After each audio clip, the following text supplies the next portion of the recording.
பகவத்கீதை உண்மை உருவில் 10வது அத்தியாயம் பூரணத்தின் வைபவம் 42வது ஸ்லோகம். திரும்ப சொல்லுங்க. அதவா பகுனைதேன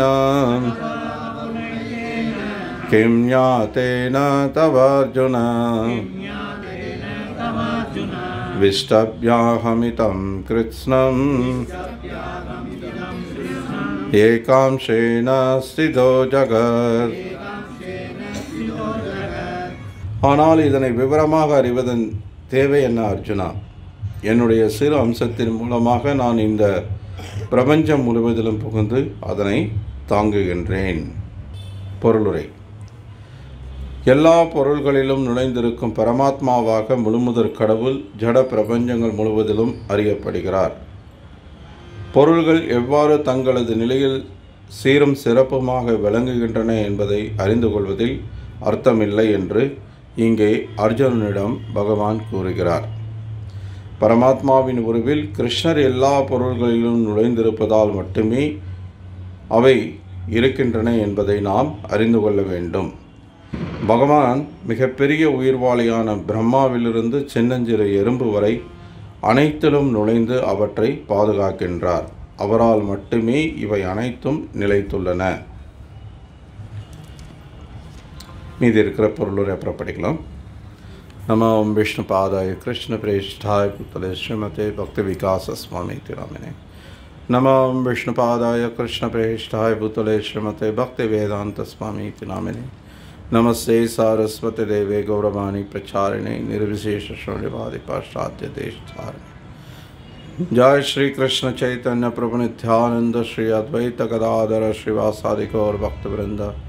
हरे कृष्णा कृष्ण कृष्ण हरे हरे, हरे राम राम राम हरे हरे. हरे कृष्णा. ஸோ முதல்ல எல்லாரையும் வரவேற்கிறோம் இந்த சத்சங்க நிகழ்ச்சிக்கு. இங்கே தொடர்ந்து பகவத்கீதை உண்மை உருவிலிருந்து பூரணத்தின் வைபவம் என்ற இந்த 10வது அத்தியாயத்தின் இறுதி ஸ்லோகத்தை நம்ம கேட்டுட்ருக்கோம் இப்போது. ஸோ இந்த அத்தியாயத்தில் பெரும்பாலான ஸ்லோகங்களில் கிருஷ்ணர் கிட்டத்தட்ட 20 ஸ்லோகங்களில் அவருடைய வைபவங்கள் அல்லது விபூதிகளை விவரித்திருக்கிறார். இதெல்லாம் விவரித்த பின்பு இறுதியாக கிருஷ்ணர் சொல்லக்கூடிய இந்த ஸ்லோகம் ரொம்ப முக்கியமான ஒரு ஸ்லோகம், ரொம்ப அவசியம் நாம் புரிந்து கொள்ள வேண்டிய ஒரு ஸ்லோகம். இவ்வளோ இந்த பிரபஞ்சத்தில் இருக்கிற பிரம்மாண்டமான அற்புதமான மிகச்சிறந்த விஷயங்கள் எல்லாம் என்னை பிரதிநிதிக்கின்றன. அதன் மூலமாக என்னை நீ அறிந்து கொள்வதற்கு இதுவும் ஒரு வழி. ஒரு சாதாரண ஒரு சாமானிய மனிதனும் கூட பகவானை புரிந்து கொள்வதற்கான ஒரு வழியாக இதுவும் இருக்குது அப்படின்றத அர்ஜுனனுக்கு விளக்கினார். இப்போ இதெல்லாம் சொன்ன பிறகு இன்றைக்கி என்ன சொல்கிறார் இந்த ஸ்லோகத்தில்? இந்த விவரங்கள் எல்லாம் தெரிஞ்சுக்கிறதுல என்ன அர்த்தம் இருக்குது? இதனால் என்ன ஆகப்போகுது? அப்போ எதுக்கு விளக்கினார்? அதுக்காக கிருஷ்ணர் இங்கே சொன்னதை மாற்றி பேசுகிறார் அப்படின்றது அர்த்தம் கிடையாது. இங்கே என்ன சொல்ல வர்றார் அப்படின்னா, ஏகாம்சேன ஸ்திதோ ஜகத். ஏக அப்படின்னா ஒன்று, அம்சம் அப்படின்னா ஒரு பகுதி. என்னுடைய ஒரு சிறு பகுதி தான் இது எல்லாமே. நீ இதில் இருக்கிற விவரங்களை, நுணுக்கங்களை, ஏன்னா என்னுடைய படைப்பில் எவ்வளவோ விஷயங்கள் இருக்குது. அந்த படைப்பு எல்லை இல்லாதது. அதில் இருக்கிற ஏதோ ஒரு விஷயத்தை எடுத்துக்கிட்டு அதை ஆழமாக ஆராய்ந்து பார்த்துட்ருக்கிறதுல ஒரு பிரயோஜனம் கிடையாது. ஓகே, ஒரு முடிவுக்கு வரலாம். இப்போ பிரபுபாதர் ஒரு உதாரணம் சொல்லுவார். ஒரு ஓவியம் இருக்குது அப்படின்னா அந்த ஓவியம் ரொம்ப நல்லா அழகாக வரையப்பட்டிருக்கு, தத்ரூபமாக உண்மையான ஒரு ரோஜா பூ வரைஞ்சிருக்காங்க அப்படின்னா உண்மையான பூ மாதிரியே இருக்குது, ரொம்ப தத்ரூபமாக இருக்குது. அப்படின்னு சொல்லி இது வரைஞ்சது யார் அப்படின்னு கேட்குறது தானே புத்திசாலித்தனமான விஷயமா இருக்கும். இப்போ ஒரு அழகாக தத்ரூபமான ஒரு ஓவியத்தை பார்த்தோம் அப்படின்னா அந்த ஓவியம் என்ன கலரில் என்ன மாதிரியான கலர் பயன்படுத்தியிருக்காங்க, அது கெமிக்கலா அல்லது இயற்கையான வர்ணங்களா அல்லது அது என்ன காகிதத்தில் வரைஞ்சிருக்காங்க, இது எப்போ வரைஞ்சாங்க, இது வரைஞ்சவர் இளமையானவராக இருப்பாரா முதுமையானவராக இருப்பாரா, இந்த மாதிரியான நிறைய நுணுக்கங்கள் எல்லாம் தெரிஞ்சுக்கிட்டு கடைசியில் அதை வரைஞ்சவர் யாருன்றதை தெரியாமல் போனால் அது அர்த்தமே இருக்காது இல்லையா? ஒரு நல்ல படைப்பை பார்க்குறோம் அப்படின்னா அந்த படைப்பாளி யாருன்றதை தெரிஞ்சுக்கிறதுல ஆர்வம் இருக்கணும். அதை தெரிஞ்சுக்கிறது தான் புத்திசாலித்தனம். அதை விட்டுட்டு வெறுமனே படைப்பை மட்டும் ஆராய்ந்துட்டு இருக்கிறதுல புத்திசாலித்தனம் கிடையாது. இன்றைக்கி இருக்கக்கூடிய நவீன கால விஞ்ஞானிகள் என்ன பண்ணுறாங்க, ஒவ்வொரு கல்லும் மண்ணையும் எடுத்து சந்திர மண்டலத்துக்கு போய் 10,000 கோடி செலவழித்து போனேன்னு சொல்கிறாங்க. ஆனால் சாஸ்திரப்படி ஆச்சாரியர்களுடைய கருத்துப்படி அதுக்கு சாத்தியமே இல்லை அப்படின்றது நமக்கு தெரியுது. இன்றைக்கி அதுக்கு நிறைய விஞ்ஞான ரீதியான விளக்கங்களும் விஞ்ஞானிகளே அதுக்கு கொடுத்துட்ருக்காங்க. அப்படி ஒரு விஷயம் நடக்கவே கிடையாது. அதெல்லாம் ஸ்டுடியோவில் ஷூட் பண்ணின வீடியோ அப்படின்றத இன்றைக்கி யூடியூப்பில் நீங்கள் போய் பார்க்கலாம். நிறைய விஞ்ஞானிகளே அதுக்கு ஒப்புதல் வாக்குமூலம் கொடுத்துட்ருக்காங்க. இப்போது இதன் மூலமாக இந்த மாதிரி அவர்களுடைய ஒரு ஆராய்ச்சி ஒரு கண்டுபிடிப்புன்ற பேரில் ஒரு விஷயத்தை ரொம்ப ஆழமாக ஆராயிறாங்க. இன்றைக்கி கூட இங்கே தமிழ்நாட்டில் கூட பல இடங்களில் இந்த தொல்பொருள் ஆராய்ச்சி நிறுவனம் சார்பாக பல விதமான விஷயங்கள் அங்கங்கே போய் தோன்றுறாங்க. இந்த தமிழ் கலாச்சாரம் இதை இவ்வளோ காலம் ஆச்சு, இது இத்தனாயிரம் வருஷம் ஆச்சு, இத்தனை 100 வருடங்கள் முன்பு கண்டுபிடிக்கப்பட்ட பயன்படுத்தப்பட்ட மண்பானைகள் இது அப்படி இப்படின்னு பல விஷயங்களை எல்லாம் கொண்டு வராங்க இல்லையா? அதுக்காக பல ஆயிரக்கணக்கில் லட்சக்கணக்கில் கோடிக்கணக்கான ரூபாய் பணம் செலவழிக்கிறாங்க. ஆனால் இந்த மாதிரி உலகம் முழுக்க இது எல்லா இடங்கள்லையும் இந்த மாதிரியான ஆராய்ச்சிகள் நடந்துக்கிட்டு தான் இருக்குது. இப்போ இந்த மாதிரியான இந்த படைப்பில் இருக்கிற ஒரு விஷயத்தை ஆராய்வதன் முடிவு என்னவா இருக்கணும் அப்படின்னா, உண்மையான இந்த ஆராய்வது தப்பு கிடையாது, ஆராய்வது தவறான விஷயம்னு சொல்ல வரல. ஆனால் அந்த ஆராய்ச்சியின் முடிவு கிருஷ்ணர் பரமபுருஷ பகவான், அவர் அனைத்தையும் படைத்தவர், அனைத்தும் அவருக்கு சொந்தமானது அப்படின்ற ஒரு முடிவுக்கு வரல அப்படின்ற பட்சத்தில் அந்த ஆராய்ச்சி எல்லாம் சமயவகி கேவலம், வெறுமனே கால விரயம், அர்த்தமில்லாத நேரத்தை வீணடிச்சிட்ருக்கிறதாகும். நேரத்தையும் நம்முடைய சக்தியையும் நம்முடைய பணத்தையும் நம்முடைய உழைப்பையும் வீணடிக்கிறதாகும். ஏன்னா இந்த உலகத்தில் இருக்கக்கூடிய ஜீவராசிகளான நம்ம எல்லாருக்கும் வாழ்க்கையின் நோக்கம் அப்படின்னா ஒரே நோக்கம்தான். அந்த ஒரு நோக்கம் அடைவதற்காக நம்முடைய செயல்பாடுகள் எதுவாக இருந்தாலும் அது ஏற்கப்படுது, அது நல்லது தான். ஆனால் அந்த நோக்கத்தை தவிர வேறு ஏதாவது ஒரு நோக்கத்துக்காக நம்ம செயல்படுறோம், நம்முடைய முயற்சிகள் நம்முடைய சக்திகள் செலவழிக்கப்படுது அப்படின்னா அது முட்டாள்தனமானது, அது அர்த்தம் இல்லாதது. அந்த ஒரு நோக்கம் என்ன? எல்லா வேதங்களுடைய நோக்கமும் அதுதான். சர்வஸ்ய சாகம் ஹிருதி சந்நிவிஷ்ட மத்த ஸ்மிருதி ஞானம் அப்போகணம் ச வேதைஷு சர்வேர் அகம் வேத வேத்யா வேதாந்த கிருத் வேதவித் ஏவ சாகம். இதே பகவத்கீதையில் 15வது அத்தியாயம் வரும்போது நம்ம பார்க்கலாம். கிருஷ்ணர் சொல்கிறார், எல்லா வேதங்களாலும் அறியப்படக்கூடியவர் அப்படின்னா அது பகவான் கிருஷ்ணர். கிருஷ்ணரே முழுமுதற் கடவுள் அப்படின்றத தெரிஞ்சுக்கிறதுக்காக தான் 4 வேதங்கள், உபனிஷத்துக்கள், புராணங்கள், இதிகாசங்கள், இப்படி எல்லை இல்லாத சாஸ்திரங்கள் கொடுக்கப்பட்டிருக்கிறதோட நோக்கம் அதுதான். அந்த ஒரே ஒரு நோக்கம் கிருஷ்ணர் பரமபுருஷ பகவான் அப்படின்ற அந்த உண்மையை தெரிந்து கொள்வது, அதுதான் பூரண உண்மை. அந்த பூரண உண்மையை தெரிந்து கொள்வது தான் மனித வாழ்க்கையினுடைய குறிக்கோள். அதுக்காக தான் குறிப்பாக இந்த மனித சரீரம் கொடுக்கப்பட்டிருக்கு. இந்த வேத ஞானம் இவ்வளவு சாஸ்திரங்களும் இருக்குது அப்படின்னா அது எல்லாம் ஒரே ஒரு நோக்கத்துக்காக தான்.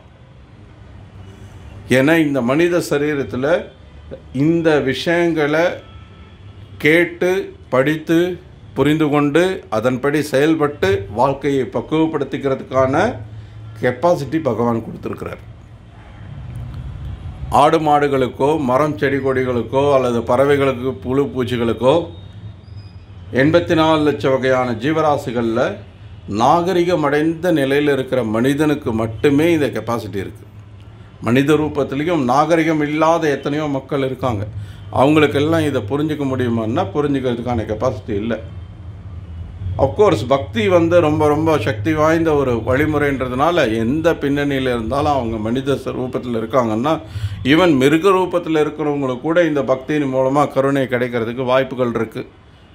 அதை நம்ம பார்க்குறோம். சைத்தன்ய மகாபிரபுவோட லீலைகளில் சைத்தன்ய சரிதாமிரதத்தில் சைத்தன்ய மகாபிரபு கொஞ்சம் மகாபிரசாதத்தை கொடுக்குறார். ஒரு நாய் உடனே மோட்சம் அடைகிறது நம்ம பார்க்குறோம். சிவானந்த சேனுடைய நாய்.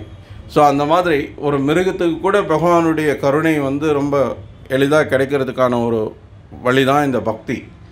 ஆனால் பொதுவாக இந்த பக்தி அப்படின்ற இந்த ஒரு உன்னதமான பாதையை, இந்த ஆன்மீகமான ஒரு வழிமுறையை புரிந்து கொள்வது அப்படின்றது எல்லாருக்கும் அவ்வளவு எளிதான விஷயம் கிடையாது. கிருஷ்ணர் பகவத்கீதையில் சொல்கிறார், ஏஷாம் துவந்த கதாம் பாபம் ஞானா புண்ணிய கர்மனாம் தே தந்த மோக நிர்முக்த. ஏஷாம் துவந்த கதாம் பாபம், முதல்ல ஒருத்தங்க பாவம் செய்யறதுலேருந்து விடுபட்டிருக்கணும். அப்போ தான் இந்த ஆத்ம ஞானத்தை, பகவத் தத்துவத்தை புரிந்து கொள்ள முடியும்.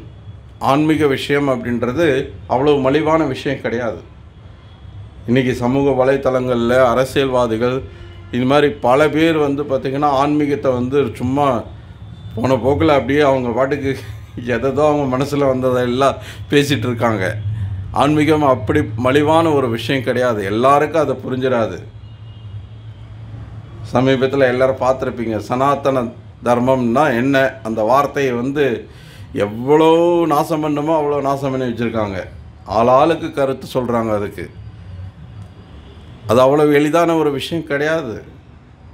தர்மம்ன்ற வார்த்தையை அவ்வளவு எளிதாக விளக்கிட முடியாது. அஃப்கோர்ஸ் எளிதாக விளக்க முடியும். பாகவதத்தில் விளக்கப்பட்டிருக்கு, ஆச்சாரியர்கள் விளக்கியிருக்காங்க, நீங்களும் நானும் படித்தா புரிஞ்சுக்கிற விதம் இருக்குது. ஆனால் எல்லாராலேயும் அப்படி எளிதாக விளக்கிட முடியாது. எல்லாருக்கும் அது விளங்கிட போகிறது கிடையாது. அதுக்கு முதல்ல நம்ம இதயம் சுத்தமாக இருக்கணும், நம்ம பாவமற்றவர்களாக இருக்கணும், நம்ம தகுதியானவர்களாக இருக்கணும். அப்படி இல்லைன்ற பட்சத்தில் போது நமக்கு நம்ம தகுதியானவர்களாக இல்லைன்ற பட்சத்தில் அது நமக்கு விளங்காது.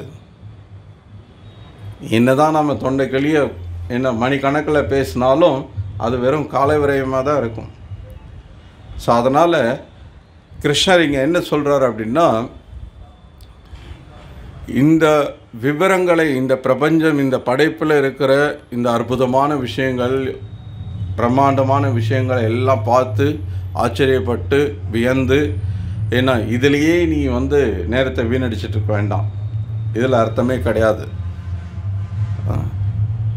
இது பூரண உண்மையை அல்லது பரமபுருஷ பகவானை அறிந்து கொள்வதற்கான மிகச்சிறந்த வழின்னு சொல்லிட முடியாது. இதுவும் ஒரு வழிதான், அதுவும் பகவான் தான் விளக்குறாருங்க. ஆனால் இதை விட இன்னும் அதனுடைய நோக்கம் என்ன, எதுக்காக இது படைக்கப்பட்டிருக்கு? இந்த உலகத்தில் பகவான் தன்னை பிரதிநிதிக்கூடிய விஷயங்கள், இங்கே சொல்லியிருக்கிற எல்லா விஷயங்களும் எதுக்காக படைக்கப்பட்டிருக்கு, அதோட நோக்கம் என்ன? இந்த படைப்பிற்கு பின்னாடி இருக்கிற காரணம் என்ன, அதை தெரிஞ்சுக்கணும். அந்த படைப்பாளி யார், எதனால் அவர் படைத்தார், இதை தெரிஞ்சுக்கிறது தான் மனித வாழ்க்கையினுடைய நோக்கம். குறிப்பாக நம்ம ஏன் படைக்கப்பட்டிருக்கோம், நம்ம ஏன் இந்த உலகத்தில் ஒரு குறிப்பிட்ட சூழலில் வைக்கப்பட்டிருக்கும். நம்ம விருப்பப்படி நம்ம பிறக்கலை, நம்ம விருப்பப்படி நம்ம வாழ முடியல, நம்ம என்னென்னவோ திட்டம் போடுறோம், என்னென்னவோ ஆசைப்படுறோம், எல்லாம் நடக்கிறதில்ல. அப்படியே நடந்தாலும் அது நிலைக்கிறதில்ல. அப்போ ஏன் இந்த மாதிரியான சூழலில் நான் வைக்கப்பட்டிருக்கேன், ஏன் நான் நிர்பந்திக்கப்படுறேன்? இதை பற்றி யோசிக்கணும். அதுதான் இந்த மனித வாழ்க்கையினுடைய குறிக்கோள். ஸோ அதனால் பகவான் சொல்கிறார், மூலம் என்ன, அதுக்கு காரணம் யார், அதை தெரிஞ்சுக்க முயற்சி பண்ணு. அதுதான் புத்திசாலித்தனம். ஸோ இங்கே இவ்வளவு பிரம்மாண்டமான இந்த அற்புதமான இந்த விஷயங்கள் எல்லாம் இருக்கிறதுக்கு ஒரு காரணம் என்ன அப்படின்னா, எல்லா அணுக்குள்ளையும் பகவான் பரமாத்மாவாக இருக்கிறார். அதனால தான் இந்த விஷயங்கள்லாம் இன்றைக்கி இருந்துகிட்ருக்கு. ஒரு பெரிய மலை இருக்குது, ஒரு பெரிய சமுத்திரம் இருக்குது, நம்ம ஆச்சரியப்படுற மாதிரி, வியந்து பார்க்குற மாதிரி அற்புதமான அழகான சிறந்த விஷயங்கள் எதுவாக இருந்தாலும், அல்லது ஈவன் ரொம்ப முக்கியத்துவம் இல்லாத ஒரு சின்ன ஒரு கல் மண் ஒரு தூசாக இருக்கட்டும், எதுவாக வேணா இருக்கட்டும், இது எல்லாமே எதுக்கு இருக்குது, எப்படி இருக்குது, இது இருக்கிறதுக்கான காரணம் என்ன அப்படின்னு பார்த்தா எல்லாத்துக்கும் காரணம் பகவான் தான். சர்வ காரணம். பகவான் இல்லாமல் இங்கே எதுவும் இருக்க முடியாது. நீங்களும் இருக்க முடியாது, நானும் இருக்க முடியாது, யாருமே இருக்க முடியாது, எதுவுமே இருக்க முடியாது. அதுதான் உண்மை. இந்த உலகத்தில் ஏதாவது ஒரு விஷயம் இருக்குது அப்படின்னா அது இருக்கிறதுக்கு காரணம் பகவான். ஸோ அதை தெரிஞ்சுக்கிறது தான் நம்முடைய குறிக்கோளாக இருக்கணும். ஸோ அதை தான் இந்த பொருளுரையினுடைய முதல் பகுதியில் பிரபுபாதர் வைக்கிறார். பரமாத்மா அப்படின்ற ஒரு பகவானுடைய ஒரு அம்சம் இங்கே இருக்கிறதுனால மட்டும்தான் இந்த பிரபஞ்சத்தில் எதுவுமே இருந்துகிட்ருக்கு. அப்படி இல்லைன்னா எதுவுமே இருக்க முடியாது. ஸோ இப்போ தொடர்ந்து பொருளுரை பார்க்கலாம். எந்த தேவரை வழிபட்டாலும் அது பரமபுருஷ பகவான் அல்லது பரம இலக்கினை நோக்கி கொண்டு செல்லும் என்ற கருத்தினை எப்போதும் முன்வைத்து கொண்டுள்ள ஒரு மிஷன் ஒன்று உள்ளது. யாரை சொல்கிறாரு பிரபுபாதர் தெரியுதா? யாருக்காவது புரியுதா? திரும்ப படிக்கிறேங்க. எந்த தேவரை வழிபட்டாலும் அது பரமபுருஷ பகவான் அல்லது பரம இலக்கினை நோக்கி கொண்டு செல்லும் என்ற கருத்தினை எப்போதும் முன்வைத்து கொண்டுள்ள மிஷன் ஒன்று உள்ளது. என்னங்க பாதி பேரே இதில் இருக்கு, தெரியாத மாதிரி எப்படி முழிக்கிறீங்க? எத்தோமத் தத்தோபத், இது அவங்களுடைய வங்காள வாக்கியம் அவங்க சொல்கிறது. அப்படின்னா எந்த பாதையில் போனாலும் இலக்கு ஒன்று தான். எப்படிங்க, இப்போ போய் கரூர் பஸ் ஸ்டாண்டில் போயிட்டு திருச்சி போகிற பஸ்ஸில் ஏறிட்டு நான் சேலம் போகணுன்னு ஆசைப்பட்ட முடியுமா? திருச்சி இந்த பக்கம் இருக்குது, சேலம் இந்த பக்கம் இருக்குது, ரெண்டும் எதிர் திசை. எப்படி முடியும்? இல்லை சேலம் ஸ்டேஷனில் வந்துட்டு பாம்பே போகிற ட்ரெயினுக்கு டிக்கெட்டை வாங்கிட்டு கல்கத்தா போகணுன்னா முடியுமா? முடியாது. எல்லா பாதையும் ஒன்று தாங்க, இலக்கு ஒன்று தாங்க.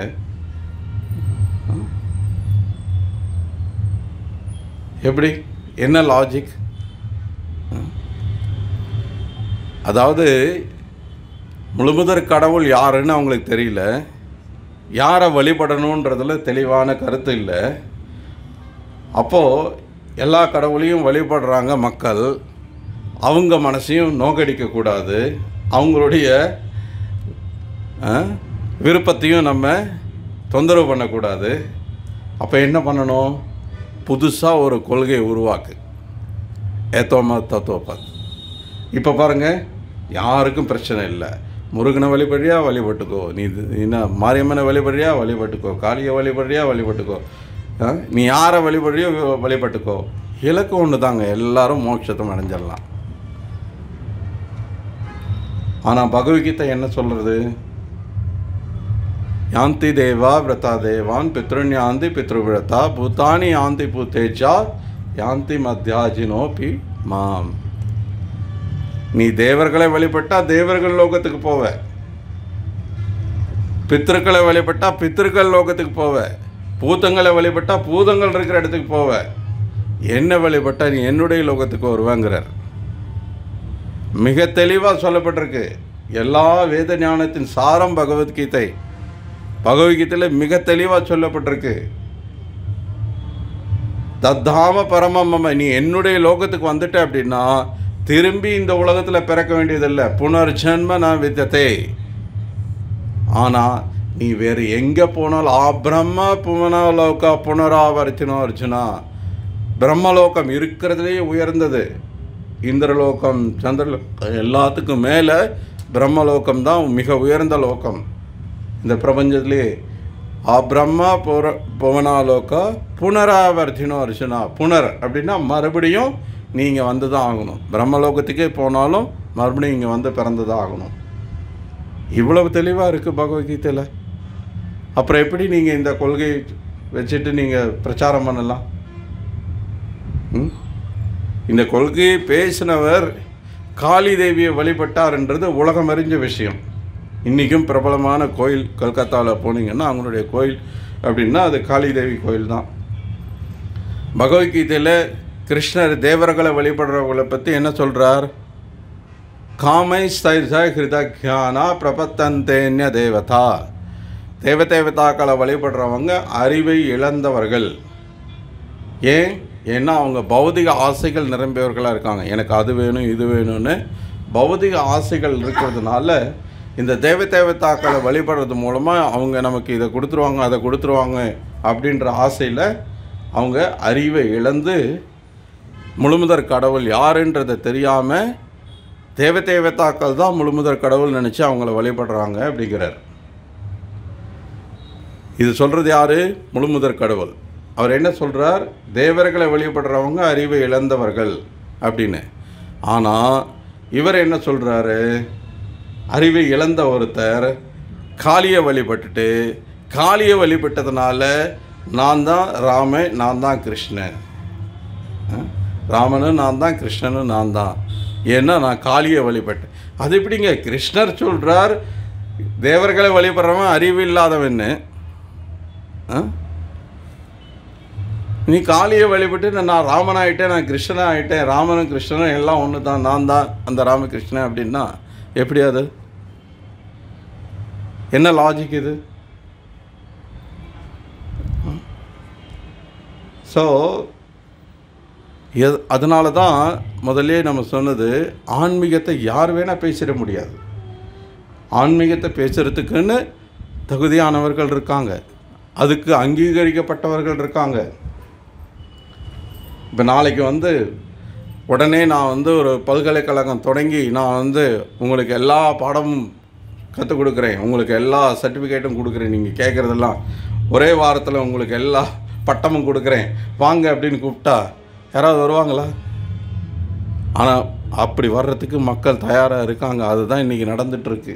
அதுதான் துரதிர்ஷ்டவசம். அதுதான் இன்றைக்கி இந்த கலியுகத்தில் இருக்கிற ரொம்ப துரதிர்ஷ்டமான நிலை.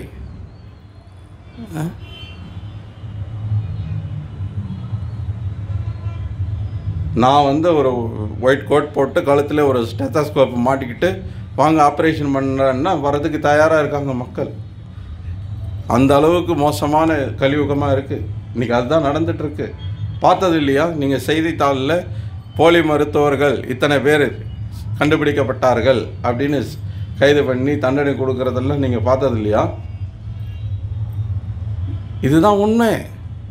இது மாதிரி போலியான ஆன்மீகவாதிகள் 1000 பேர் 1,00,000 பேர் இருக்காங்க. அடிக்கடி இந்த மாதிரியான போலியான ஆட்களை பலவிதமான குற்றங்களுக்காக அவங்கள பொதுமக்கள் முன்னாடி வெளிச்சம் போட்டு காட்டுறாங்க. சில சமயத்தில் அவங்க கைது பண்ணி காவல்துறையால் தண்டிக்கவும் படுறாங்க. ஆனாலும் மக்களுக்கு விழிப்புணர்வு கிடையாது. காரணம், மக்கள் பௌதிக ஆசைகளால் அலைக்கழிக்கப்பட்டிருக்காங்க.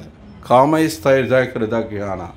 ஹிருதக்யானா அவங்களுக்கு அந்த ஞானம் இதயத்திலிருந்து திருடப்பட்டுருச்சு. அவங்க அறிவு இல்லாதவட்ட. ஸோ அதனால் அது உண்மையாக இருக்க முடியாது. இப்போ எல்லாத்துக்கும் மூல காரணம் கிருஷ்ணர் பரமபுருஷ பகவான் அப்படின்றத சொல்லும்போது, அப்போ வழிபாடுன்னு வரும்போது கிருஷ்ணரை தான் வழிபடணும். சும்மா யாரை வழிபட்டாலும் சரியாயிடாது. எல்லா வழிபாடும் ஒன்று தான் அப்படின்னு சொல்கிறது வந்து அர்த்தமாகிடாது. அது அர்த்தமுள்ளதே கிடையாது. அது எப்படி எல்லா வழிபாடும் ஒன்றாயிடும்? எம்மதமும் சம்மதம் அப்படின்னா உனக்கு மதத்தில் நம்பிக்கையே கிடையாதுன்னு அர்த்தம். நீ எந்த மதத்தையுமே புரிஞ்சிக்கலன்னு அர்த்தம். நீ நாத்திகன். இன்றைக்கி நிறைய பேர் இது ஒரு பெரிய பரந்த மனப்பான்மை உடையவங்க மாதிரி பெருந்தன்மையோடு இருக்கிற மாதிரி அவங்க காட்டிக்கிறாங்க. ஆனால் அது பெரிய பைத்தியக்காரத்தனம். எப்படி நீ அப்படி இருக்க முடியும்? ஒன்றே உனக்கு உண்மை தெரிஞ்சிருக்கணும், இல்லைன்னா எதுவுமே தெரியாமல் இருக்கணும். அப்படி இருந்தால் தான் இப்படி ஒரு கொள்கையை பின்பற்றக்கூடியவங்களாக இருக்க முடியும். உண்மையை தெரிஞ்சவங்க அப்படி ஏற்றுக்க மாட்டாங்க. ஏன்னா எல்லா மதமும் ஒன்று கிடையாது, இருந்தது கிடையாது. கிறிஸ்தவ மதத்துக்கு இவ்வளோ காலம்தான் அப்படின்றது வரலாறு சொல்லுது. இன்றைக்கி எல்லாரும் அதை ஒத்துக்கிறாங்க. இஸ்லாம் மதத்துக்கு இவ்வளோ காலம்தான் அப்படின்றது சொல்லப்படுது. ஸோ அப்போது மனிதனால் உருவாக்கப்பட்ட எந்த ஒரு மதமும் மதமே கிடையாது. ஆக்சுவலி பாகவதம் அதை தான் சொல்கிறது. ஸோ அதனால் உண்மையிலேயே வழிபாடு அப்படின்னு வரும்போது சும்மா நம்ம விருப்பத்துக்கு ஏற்ற மாதிரி செய்திட முடியாது.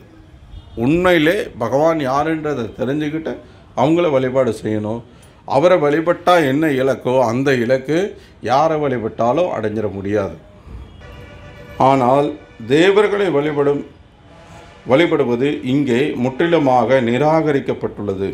ஏனெனில் பிரம்மா, சிவன் போன்ற மாபெரும் தேவர்களும் முழுமுதற் கடவுளுடைய வைபவத்தின் சிறு பகுதியே. பிறந்தவர்கள் அனைவருக்கும் அவரே மூலம். அவரை விட சிறந்தவர் எவரும் இல்லை. அவர் அசமோர்த்தவா என்று அழைக்கப்படுகிறார். அவரை விட உயர்ந்தவர் எவரும் இல்லை. அவருக்கு சமமானவரும் எவரும் இல்லை என்பதே இதன் பொருள். எவனொருவன் முழுமுதற் கடவுளான கிருஷ்ணரை பிரம்மா, சிவன் உட்பட தேவர்களுக்கு சமமாக கருதுகிறானோ அவன் உடனடியாக நாத்திகனாகி விடுவதாக பத்ம புராணத்தில் கூறப்பட்டுள்ளது. இது இன்னும் பிரபுபாதர் அதை தெளிவாக இன்னும் விவரிக்கிறார். ஸோ எல்லா வழிபாடும் ஒன்று ஆயிடாது அப்படின்றத ரொம்ப அழகாக இங்கே சொல்லியிருக்கிறார். ஏன்னா பிரம்மா, சிவன் உட்பட, பிரம்மா, சிவனை மற்றும் ஏன் இங்கே குறிப்பிடப்பட்டிருக்கு 33 கோடி தேவர்கள் இருக்க? ஏன்னா 33 கோடி பேர்களில் பிரம்மா, சிவன் தான் இருக்கிறதுலே உயர்ந்த நிலையில் இருக்கிறவங்க. அப்போ அவங்கள சொல்லிட்டா ஆட்டோமேட்டிக்காக மீதி இருக்கிறவங்க அத்தனை பேரும் அதில் உள்ளடங்கிடுறாங்க. ஸோ அதனால் பிரம்மா, சிவன் உட்பட மற்ற எல்லா தேவர்களும் பகவானால் படைக்கப்பட்டவர்கள். ஸோ இப்போ இது வரைக்கும் இந்த வைபவங்களில் அவர் சொன்ன விஷயங்கள் எல்லாம் என்ன? அவரால் படைக்கப்பட்டது, அவருடைய பிரதிநிதிகள் அப்படின்றது தான் சொல்லிகிட்டு இருந்தார். அப்போது இது எல்லாமே ஏகாம்சேன ஸ்திதோ ஜகத். அப்போ இந்த படைப்பில் இருக்கிறவங்க தான் இந்த பிரம்மாவும் சிவனும், அவர் உட்பட இருக்கிற மீதி 33 கோடி தேவர்களும். அப்படின்னும்போது அப்போ எல்லாமே அவருடைய ஒரு படைப்பின் ஒரு சிறு அம்சம். அப்படின்னும்போது அவங்க எப்படி முழுமுதற் கடவுளுக்கு சமமாயிட முடியும்?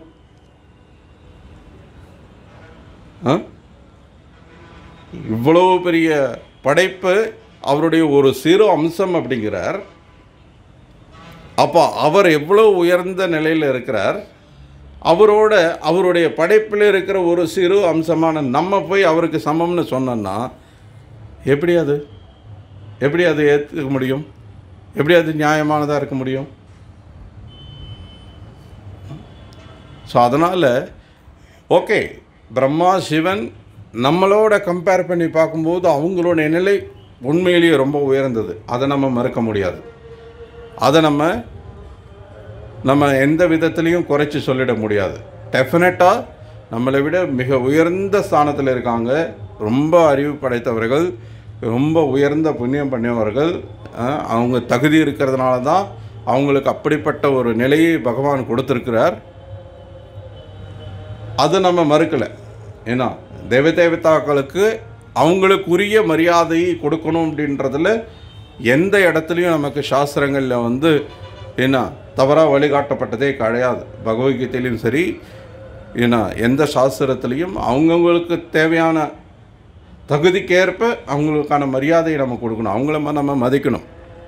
பிரம்மா இந்த உலகத்தை படைக்கிறார் அப்படின்னா அந்த படைப்புக்காக அவர் எவ்வளோ பெரிய அறிவாளியாக இருந்தால் இப்படி ஒரு படைப்பை படைத்து அதை செய்ய முடியும் அப்படின்றது அது ஒரு சாதாரண விஷயம் கிடையாதுன்றதை புரிஞ்சுட்டு நம்ம அதுக்கு மரியாதை செலுத்துகிறோம். அதே மாதிரி ஒவ்வொரு தேவதாக்களும் அவங்களுடைய இந்த படைப்பை நிர்வகிக்கக்கூடிய அந்த கடமையில் அவங்க மிக சிறப்பாக செயல்பட்டுருக்காங்க. அதுக்கு தகுதியானவர்களாக இருக்கிறதுனால தான் அவங்களுக்கு அந்த பதவி கொடுக்கப்பட்டிருக்கு. அதில் எப்போவுமே நம்ம மறுக்கிறது கிடையாது. ஆனால் அதே சமயத்தில் தேவதாக்களை முழுமுதற் கடவுளோட சமப்படுத்தினா எல்லாரும் ஒன்று தான் அப்படின்னு நினச்சா பத்மபுராணம் என்ன சொல்லுது? நாத்திகன்னு சொல்லுது. எஸ்து நாராயணம் தேவம் பிரம்ம ருத்ராதி தேவதகை சமத்வேன வீக்ஷேப ஈ பசந்தி பவே துருவம். பசந்தி அப்படின்னா நாஸ்திகன். யார் நாஸ்திகன்? பிரம்மா சிவன் உட்பட மற்ற தேவர்கள் எல்லாம் விஷ்ணுவுக்கு சமமானவராக கருதினால் அவன் நாஸ்திகன்.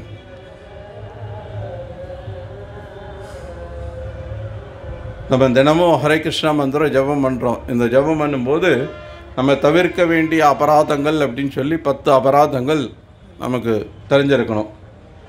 அதில் 2வது அபராதம் சிவஸ்ய ஸ்ரீ விஷ்ணோர் ஏக குணநாமாதி சகலம் தியா பின்னம் பஷே சகலோ ஹரிநாமாஹிதகரஹா.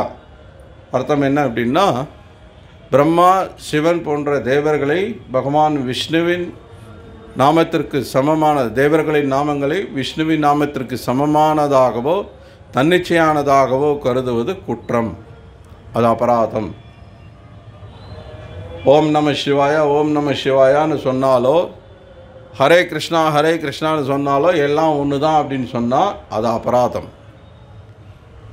கிருஷ்ணநாமத்துக்கும் சிவநாமத்துக்கும் அல்லது வேறு எந்த தேவர்களுடைய நாமத்துக்கும் சமம் அப்படின்னு கருதினால் அது அபராதம். ஸோ அதனால்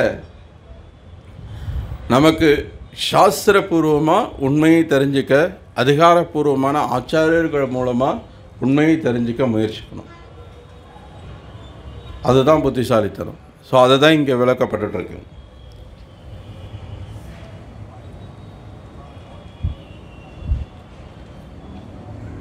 மாறாக கிருஷ்ண சக்தியின் விரிவுகளையும் வைபவங்களையும் பற்றிய பல்வேறு விவரங்களை ஆழமாக படித்தால் அவன் பகவான் ஸ்ரீகிருஷ்ணரது நிலையை சந்தேகமின்றி புரிந்து கொண்டு தனது மனதை கிருஷ்ணருடைய வழிபாட்டில் பிறளாது நிலைநிறுத்த முடியும். பகவானின் சுய விரிவாகிய பரமாத்மா எல்லாவற்றிலும் நுழைந்துள்ளதால் அவர் எங்கும் பரவி இருப்பவராக அறியப்படுகிறார். எனவே தூய பக்தர்கள் தங்களது மனதை பூரண பக்தி தொண்டில் கிருஷ்ண உணர்வில் ஒருமுகப்படுத்துகின்றனர். ஸோ ஏன் பக்தர்கள் ஹரே கிருஷ்ணா ஹரே ராமான்னு ஒருமினே கிருஷ்ணா ராமரை மட்டும் வழிபடுறாங்க அப்படின்னா ஏதோ சென்டிமெண்டலாக அவங்களுக்கு பிடிச்சிருக்கு. இப்போ ஒருத்தருக்கு விநாயகரை பிடிச்சிருக்கு, ஒருத்தருக்கு முருகனை பிடிச்சிருக்கு, ஒருத்தனுக்கு மாரியம்மனை பிடிச்சிருக்கு, ஒருத்தனுக்கு சிவனை பிடிச்சிருக்கு. அந்த மாதிரி நமக்கு கிருஷ்ணரை பிடிச்சிருக்கு, அதனால் எப்பவும் கிருஷ்ணான்னுட்டே இருக்கும். அப்படி அல்ல. இங்கே என்ன சொல்லப்பட்டிருக்கு? பிரபுபாதர் என்ன சொல்கிறார் பாருங்க. கிருஷ்ண சக்தியின் விரிவுகளையும் வைபவங்களையும் பற்றிய பல்வேறு விவரங்களை ஆழமாக படித்தால் பகவான் ஸ்ரீகிருஷ்ணரது நிலையை சந்தேகமின்றி புரிந்து கொண்டு தனது மனதை கிருஷ்ணரின் வழிபாட்டில் பிறளாது நிலைநிறுத்த முடியும்.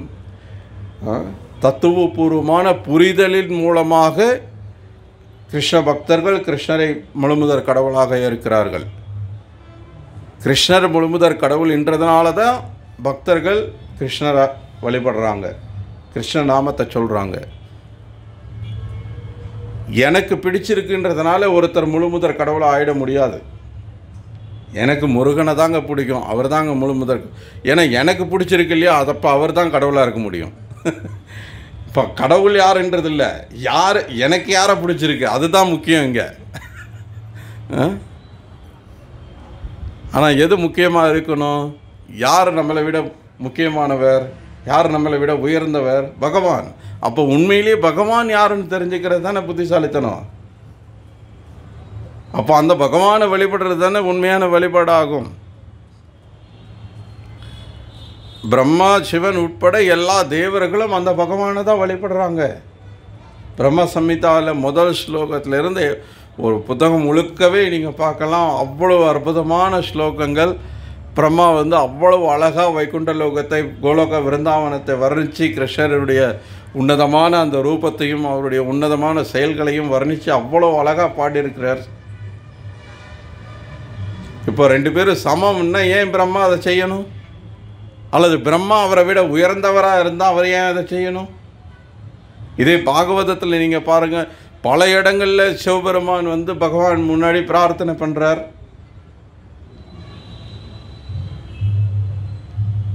யாருக்கிட்ட பிரார்த்தனை பண்ண முடியும்? உயர்ந்தவங்க தாழ்ந்தவங்க கிட்ட பிரார்த்தனை பண்ணுவாங்களா? கீழே இருக்கிறவங்க தானே மேலே இருக்கிறவங்க கிட்ட பிரார்த்தனை பண்ணுவாங்க. அப்போ ஏன் சிவபெருமான் பிரார்த்தனை பண்ணுறார்? ராம ராம ராமேத்தி ராம ராம மனோரமேன்னு சொல்கிறார் சிவபெருமான். ராம ராம ராம ராமன் ராமநாமத்தை சொல்கிறதுனால என்னுடைய மனசு அவ்வளோ மனோரமாக அவ்வளோ ஆனந்தமாக இருக்குது அப்படிங்கிறார்.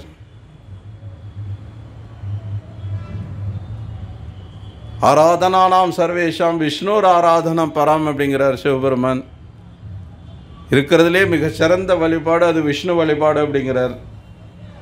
இதெல்லாம் சாஸ்திர பிரமாணங்கள் இருக்குது. இதெல்லாம் விட்டுட்டு நம்ம சும்மா இங்கே ஏன்னா சந்தை கடையில் சண்டை போடுற மாதிரி ஆளுக்கு பிடிச்சிட்டு யார் பெரியவர், நீ தான் பெரியவன் நான் தான் பெரியவன் சண்டை போட்டுக்கிறதுல அர்த்தமே கிடையாது. இப்போ பிரம்மாவை பற்றியோ சிவனை பற்றியோ முருகனை பற்றியோ எந்த தேவர்களை பற்றி ஆன்மீக சம்பந்தமான எந்த விஷயத்தையும் எங்கிருந்து முதல்ல நம்ம கற்றுக்கிறோம்? சாஸ்திரங்கள்லேருந்து. அப்போ சாஸ்திரங்களோட முடிவு என்னன்னு தெரிஞ்சுக்கிறது தானே புத்திசாலித்தனம். அதை தெரிஞ்சிக்காமல் நம்மளா சண்டை போட்டுட்ருக்கிறதுல என்ன பிரயோஜனம் இருக்குது?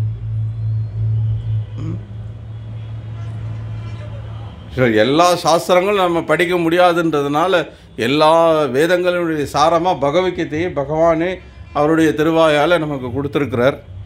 இது சங்கராச்சாரியார் உட்பட எல்லா ஆச்சாரியர்களும் ஏற்றுட்ருக்காங்க. 1000 வருஷமாக ஒத்துக்கொண்டிருக்கிற எல்லா ஆன்மீகவாதிகளும் ஏற்றுக்கொண்டிருக்கக்கூடிய ஒரு உன்னதமான ஒரு சாஸ்திரம் அப்படின்னா அது பகவத்கீதை. ஸோ பகவத்கீதையில் நிறைய ஸ்லோகங்கள் இருக்குது. கிருஷ்ணர் தான் பரமபுருஷ பகவான்றதை நிலைநாட்டுறதுக்கு. அவருக்கு சமமானவரோ அவரை விட உயர்ந்தவரோ யாரும் கிடையாதுன்றது மிக தெளிவாக சொல்லப்பட்டிருக்கு. அப்போ கிருஷ்ணரை முழுமுதற் கடவுளாக ஏற்றுக்கிறது தான் புத்திசாலித்தனம். ஸோ பக்தர்கள் அதை தான் செய்கிறாங்க. தூய பக்தர்கள் தங்களது உன்னத பூரண பக்தி தொண்டில் கிருஷ்ண உணர்வில் ஒருமுகப்படுத்தப்படுகின்றனர். இதன் மூலம் அவர்கள் எப்பொழுதும் திவ்யமான தலத்தில் உள்ளனர். இந்த அத்தியாயத்தின் 8 முதல் 11 வரையிலான ஸ்லோகங்களின் கிருஷ்ண வழிபாடும் பக்தி தொண்டின் மிக தெளிவாக குறிப்பிடப்பட்டுள்ளது. என்ன இந்த 4 ஸ்லோகம்? சதுர ஸ்லோகம் 8, 9, 10, 11 4 ஸ்லோகமும்.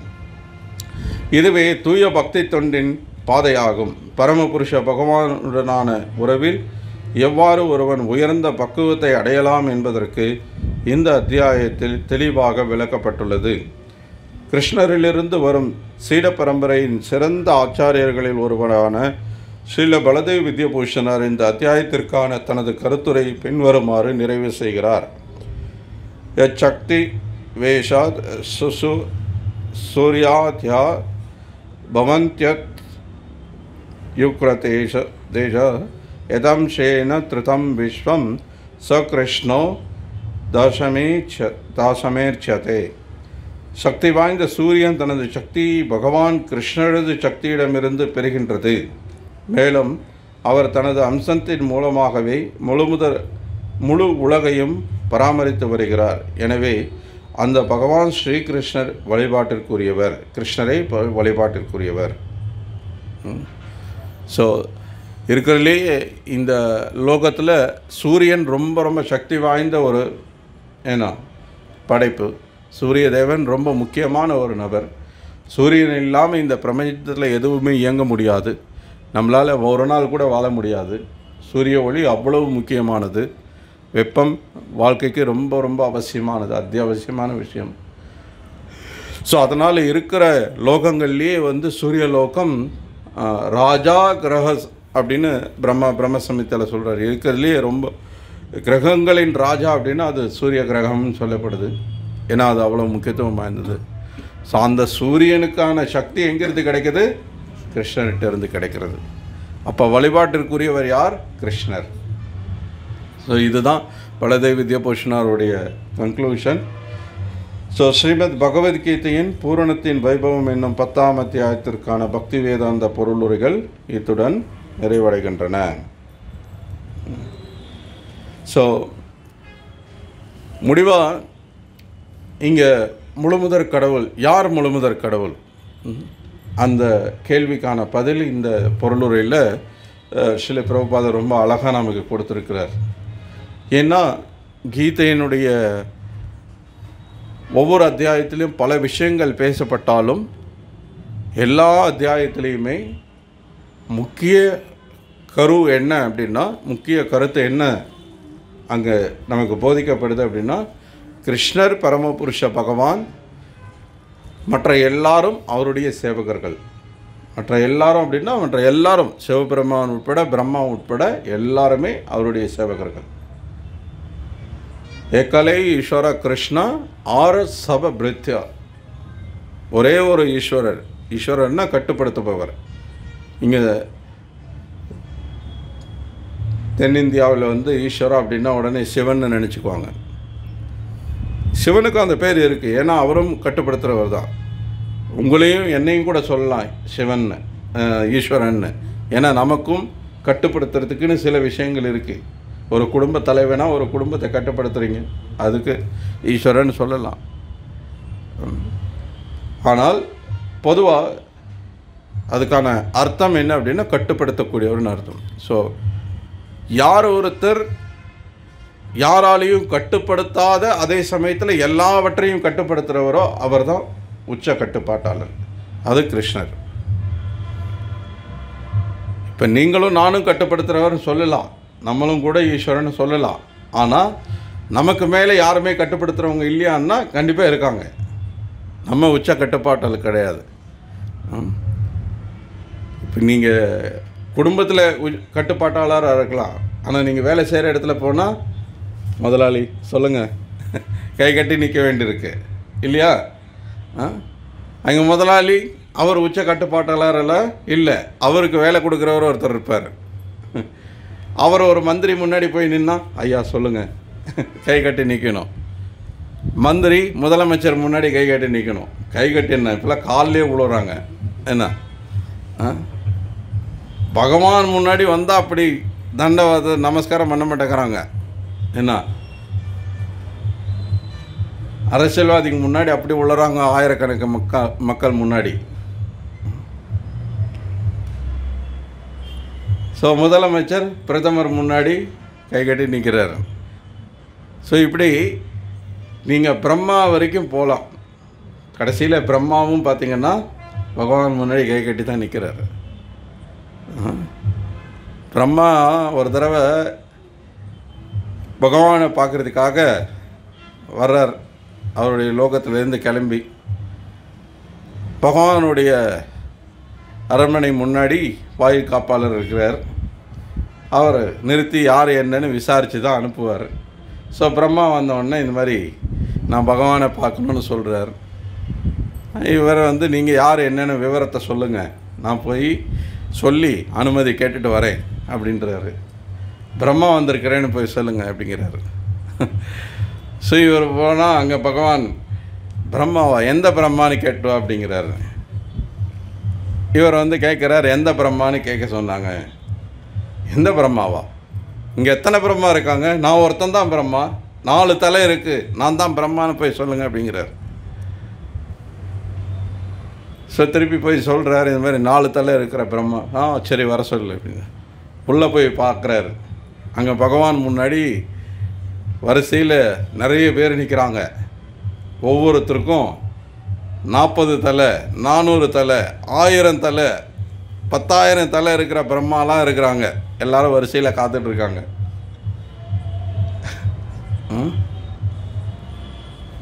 அப்போ யோசிச்சு பாருங்கள், பகவான்ற நிலை அவ்வளோ எளிதானது கிடையாது. சும்மா யார் வேணால் அதுக்கு போட்டி போடுற விஷயம் கிடையாது. ஸோ அதனால் பெட்டர் சாஸ்திரபூர்வமாக உண்மையை தெரிஞ்சுட்டு அதன்படி நம்ம செயல்படுறது, அதன்படி நம்மளுடைய வழிபாட்டை செலுத்துறது. சென்டிமெண்ட்டாக சும்மா எனக்கு பிடிச்சிருக்குன்றதுக்காக யாரையோ வழிபட்டுட்டு கடைசியில் வருத்தம் தான் படணும். ஏன்னா நம்ம இலக்கை அடைய போகிறது கிடையாது. நம்ம இந்த சரீரம் விட்டதுக்கப்புறம் மறுபடியும் இந்த உலகத்தில் பிறக்க போகிறோம். அப்போ அந்த வழிபாடு செஞ்சால் என்ன, செய்யலைன்னா என்ன? ஏன்னா பிரம்மா சிவன் உட்பட எல்லாருமே நிரந்தரமற்றவர்கள், அவங்களும் தற்காலிகமானவர்கள். அப்போ அவங்க நமக்கு இந்த உலகத்தை விட்டு விடுதலை அடைகிறதுக்கு வழிகாட்ட போகிறது கிடையாது. அப்போது நம்ம என்ன பண்ணணும்? புத்திசாலித்தனம். யார் நம்மளை இந்த மறுபடியும் இந்த பௌதிக உலகத்தில் பிறக்காமல் இருக்கிறதுக்கு வழிகாட்ட போகிறாங்க? யார் அதுக்கு நமக்கு உத்தரவாதம் கொடுக்குறாங்கன்னா கிருஷ்ணர் மட்டும்தான். சிலர் ஆர்கியூ பண்ணுவாங்க, இல்லைங்க நீங்கள் சொல்கிறீங்க தூய பக்தி அப்படின்னா பௌதிக ஆசைகள் இல்லாமல் இருக்கணும், அந்யாபிலாஷ சூன்யம் ஞான கர்மா தனாவிரதம், இதெல்லாம் சரிதான். இப்போ நான் சிவனை வழிபடுறேன், எனக்கு வேறு எந்த ஆசையுமே கிடையாது, சிவனை திருப்திப்படுத்துறது மட்டும்தான் என்னுடைய நோக்கம். நான் விநாயகரை வழிபடுறேன், நான் அவர்கிட்ட எனக்கு எதை கூட இதை கூடன்னு எதுவுமே கேட்கல, ஏன்னா எனக்கு அவரை பிடிச்சிருக்கு, நான் அவரை மட்டும் வழிபடுறேன், எதுவுமே கேட்கல. இதில் என்ன தப்பு இருக்குது? நீங்கள் சொல்கிறீங்க தேவர்களை வழிபட்டால் பௌதிக ஆசைகள் இருக்கும் அப்படின்னு, அதனால் அது சரியில்லை, அந்த வழிபாடு கூடாதுன்றீங்க. ஆனால் எனக்கு பௌதிக ஆசை எதுவுமே கிடையாதுங்க, நான் பகவான்கிட்ட எதுவும் கேட்கல, நான் பிரம்மாவை வழிபடுறேன், அல்லது நான் சிவனை வழிபடுறேன், அல்லது நான் விநாயகரை வழிபடுறேன், எந்த ஆசையும் இல்லாமல் வழிபடுறேன், இதில் என்ன தப்பு? சாஸ்திரம் சொல்கிறது அதுவும் தப்பு தான். ஏன்? தாசபூத ஹரேரேவ நன்ய சேவகதாசன. ஜீவாத்மாவா நம்ம எல்லாரும் நித்தியமாக பகவானுடைய அம்சம், கிருஷ்ணருடைய அம்சங்கள். தாசபூத ஹரேரேவா. யாருக்கு சேவகன்? ஹரி, பகவான் கிருஷ்ணருக்கு மட்டும்தான் சேவகன். அதுதான் நம்முடைய ஸ்வரூப நிலை, அதுதான் நம்முடைய இயற்கையான நிலை. அந்த நிலையிலிருந்து ந அந்நிய சேவகதாசன, வேறு யாருக்கும் சேவை பண்ணுறதுக்கு நம்ம இல்லைங்க. அதுக்கான ரைட்ஸ் யாரும் நமக்கு கொடுக்கல. அப்போது நம்ம சேவை பண்ணணும் அப்படின்னா சேவை பண்ணாமல் இருக்க முடியாது. அப்படி நம்ம சேவை பண்ணால் அது முழுமுதற் கடவுளுக்காக மட்டுமே, கிருஷ்ணருக்காக மட்டுமே இருந்தால் மட்டும்தான் அந்த சேவைக்கு முழு பலனை நம்ம அடைய முடியும். அப்படி இல்லைன்னா அந்த சேவை நீங்கள் வேறு யாருக்கு இன்றைக்கி உலகத்தில் மக்கள் எல்லாரும் சேவை பண்ணுறாங்க, தன்னுடைய குடும்பத்துக்கு, நண்பர்களுக்கு, உறவினர்களுக்கு, சமூகத்துக்கு, நாட்டுக்கு, அப்படி இப்படின்னு எல்லாரும் ஏதோ ஒரு விதத்தில் சேவை பண்ணிட்டு தான் இருக்காங்க. யாரும் இல்லைன்னா நாய்க்குட்டியை கொண்டு வந்து வச்சுக்கிறாங்க. இன்றைக்கி சிலர் 1 2 10 இந்த பல நாய்க்குட்டி கொண்டு வந்து வச்சுக்கிறாங்க, ஒரு பண்ணையே வச்சுருக்காங்க.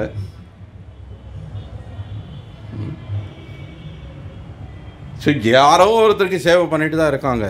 ஆனால் யாரோ ஒருத்தருக்கு சேவை பண்ணுறதுக்கு நமக்கு இந்த மனித சரீரம் கொடுக்கப்படல. இந்த மனித சரீரம் இருக்கிறதுலேயே ரொம்ப ரொம்ப அரிதாக கிடைக்கக்கூடிய ஒரு விஷயம். மானுஷ ஜன்ம துர்லப, மிக அரிதானது இந்த மனித பிறவி.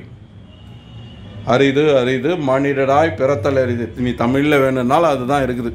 ஏன்னா இன்றைக்கி சில பேர் அதுக்கு சண்டை போடுவாங்க, எல்லாத்துக்கும் சமஸ்கிருதமே சொல்கிறீங்க, தமிழில் சொல்ல மாட்டேன். தமிழ்லையும் இருக்குதுப்பா. அறிவு எந்த மொழியில் இருந்தால் என்ன, அறிவு தானே, ஏற்றுக்க வேண்டியதானே.